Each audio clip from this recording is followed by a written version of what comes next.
Shalom Uvracha, aujourd'hui, le passage du 14 Sivan, Yudalet Sivan.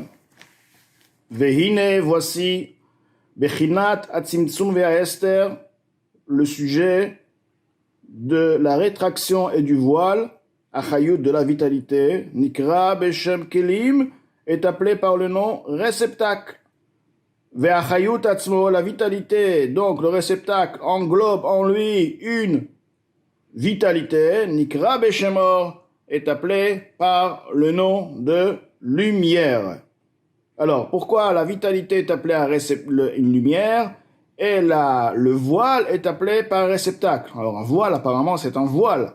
Réceptacle, pas tout à fait un voile, c'est quelque chose qui empêche, qui enlève, qui réduit, alors qu'un réceptacle, c'est un concept qui englobe, qui prend, qui reçoit. Alors, on t'explique. Shekmo she'akli mechase alma shebetocho, de la même manière que le kli, le réceptacle, couvre ceux qui se trouvent au sein du réceptacle, de cette casserole par exemple, car de la même manière, bechinat atzimtzum, le concept de la rétraction, mechasa ou mastir, Aor ve'achayut, donc mechaseh ou mastir, il couvre, il voit la lumière à la vitalité, à chauffer à qui est influencé. Donc, pourquoi on l'appelle le keli un voile? Parce que l'action que le réceptacle va faire est la même que le voile. Le voile fait quoi? Le voile dissimule. Le keli, le réceptacle, dissimule. C'est non pas juste pour caractériser le fait qu'il englobe en lui, qu'il contient en lui, mais c'est aussi et surtout pour représenter un voile. La dissimulation, il couvre la vitalité qui se trouve au sein de lui. Be'akelim, lorsqu'on parle maintenant donc des réceptacles, hen haotiyot. Donc, les réceptacles, c'est quoi? Ce sont les midot.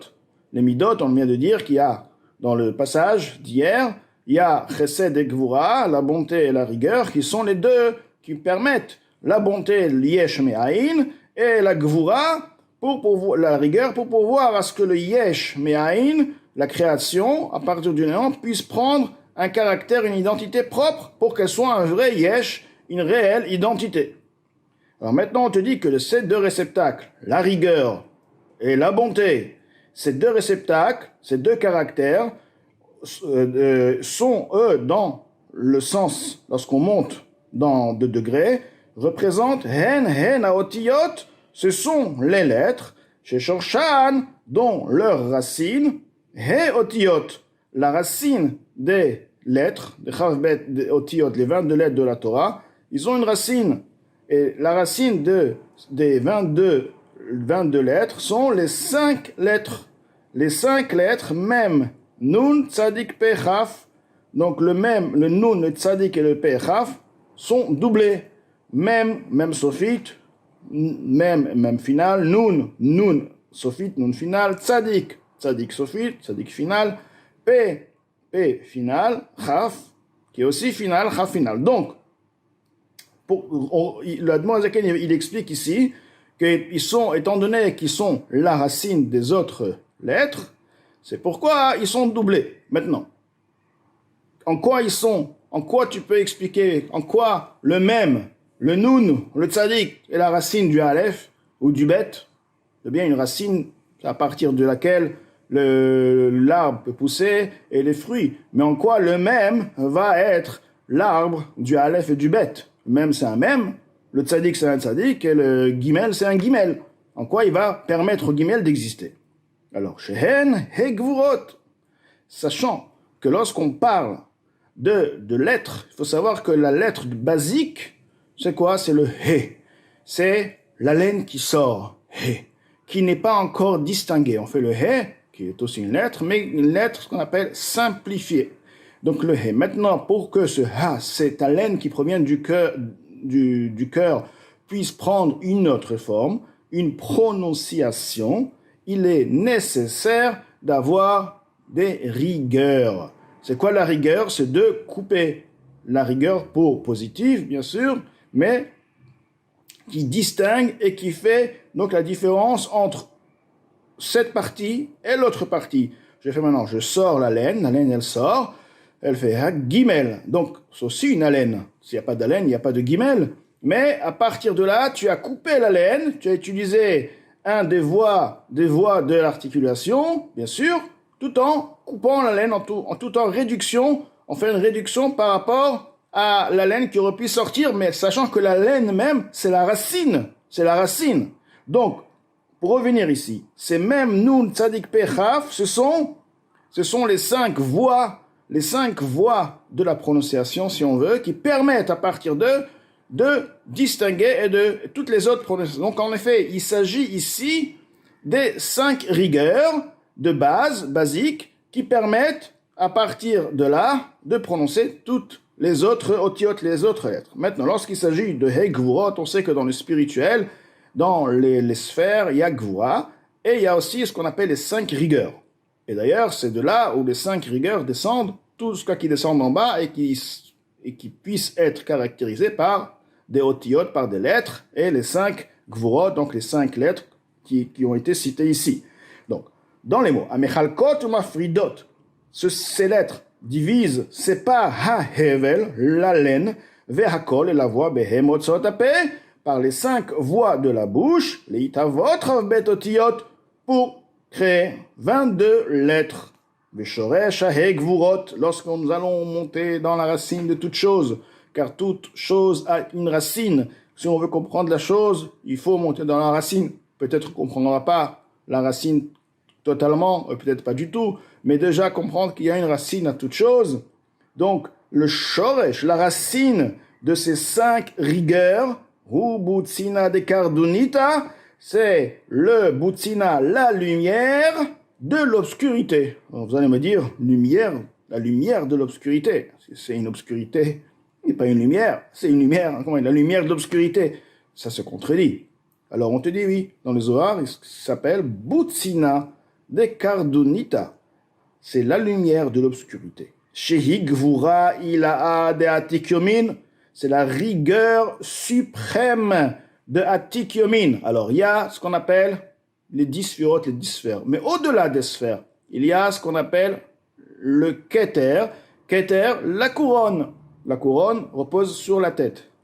Donc, la couronne en elle a 2 niveaux. Ce qu'on appelle arich et atik. Le niveau supérieur est le niveau de Atik. Maintenant, dans le niveau de Atik, il y a aussi les rigueurs. Et ces rigueurs-là, qui se trouvent dans le niveau de la couronne, le niveau supérieur de Keter de la couronne, d'accord, s'appelle donc Gvura Ila, la rigueur suprême. C'est la source, on a dit la source de la rigueur. Donc on va à la couronne, on va au niveau le plus élevé de la couronne, et là-bas on trouve la source même de la rigueur. Et ceci s'appelle donc Butsina de Kardunita, car il se trouve, on parle de la couronne, donc c'est le niveau extrêmement élevé, la lumière en puissance. De même, étant donné que c'est la rigueur en puissance, puisque c'est une rigueur, donc elle reste rigueur tout le long de sa lignée, donc il y a un voile. Il y a un voile. Comme on dit aussi, un voile, c'est pas seulement un voile, rigueur à un voile, mais ça représente un voile par rapport aux niveaux qui sont en dessous, au point qu'on peut qualifier ceci une révélation voilée. Donc il y a la lumière de l'obscurité. Il est dit, Yachet Rocher Citro. Il fera de sa cachette, là où il se trouve, d'accord, une obscurité. Que veut dire l'obscurité? Hachem se trouve, c'est l'obscurité, c'est la plus grande révélation, il se trouve. C'est justement, étant donné que c'est une révélation aussi grande, aussi puissante, elle ne peut pas être palpée, elle ne peut pas être révélée du tout, au point qu'elle est appelée une obscurité. Mais c'est justement cette obscurité qui est la plus grande révélation. La rigueur, au niveau le plus puissant, qui est le Gvura de Atik Yomin, c'est quelque part la révélation la plus grande. Alors, pourquoi la Noazaken nous amène ça? Alors, on va continuer un peu, on va comprendre. La racine des bontés, donc chesed gvura, on l'a dit, il y a les 2 mesures, les 2 attributs, ou gamken chesed d'atik yomin, sachant que dans la couronne, le niveau de atik, le niveau supérieur de atik, il a gvura, il a aussi chesed, il a aussi la bonté, comme il est su pour ceux qui connaissent les sagesses de la Kabbalah, Chochma Nistara, donc que la rigueur et la bonté, comme ils sont dans leur source, ils sont très très très élevés, ils sont très très unis, et c'est le point le plus révélé de la rigueur et le point le plus révélé, le plus puissant si on veut, de la bonté. Le plus puissant de la rigueur, le plus puissant de la bonté. Avec ceci, l'Admor Hazaken nous explique qu'en effet, lorsqu'il s'agit de la création du monde, comme ce niveau, la Gvura et le Chesed descendent d'un niveau à un niveau à un niveau, du fait que dans leurs racines ils sont unis, dans leurs racines ils sont aussi puissants, donc ça ne se contredit pas. Dans la réalité, le voile, la Gvura, qui pourrait par un voile, qui est appelé un voile, avec le Chesed ne sont pas en contradiction. Mais par rapport à la créature, par rapport au niveau inférieur, effectivement, ceci permet à ce que la création prenne une forme, une identité propre à elle, pour qu'il y ait un monde qui a l'air d'être indépendant, une création indépendante, alors que, quoi qu'il en soit, encore une fois, le monde est un rayon, tout est un rayon, et tout est dans sa réalité effacé au soleil, à la lumière, qui est à la source même qui le fait exister à chaque instant.